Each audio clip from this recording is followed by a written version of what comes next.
আলাইকুম ভিউয়ার্স, সবাই কেমন আছেন? আশা করি ভালো আছেন। আমি আজকে দেখাবো যে বীজ থেকে কিভাবে চারা তৈরি করব, আমরা কিভাবে বীজ রোপণ করতে হবে। তো আমার নতুন ইউটিউব চ্যানেল সীমাস ব্লগ, সবাই আমাকে সাবস্ক্রাইব করে দিবেন, লাইক কমেন্ট শেয়ার করে দিবেন। তো আমি প্রত্যেকটা ব্যাগ কেটে নিয়েছি।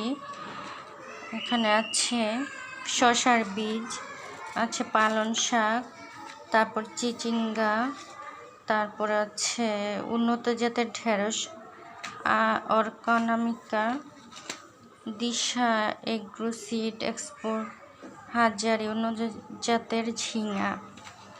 তো এখানে আমি সবগুলো কেটে নিয়েছি। শসার বিচি নিয়েছি। শসার বিচিগুলো 2 ঘন্টা ভিজিয়ে রাখতে হবে, সেই জন্য পরে ভেজাবো।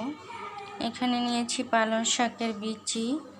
পালং শাকের বিচিগুলো সুন্দরভাবে 7-8 ঘন্টা বা 10 ঘন্টা পানিতে ভিজিয়ে রোপণ করলে তাড়াতাড়ি কিন্তু গাছগুলো হয়ে যাবে, চারা গাছ।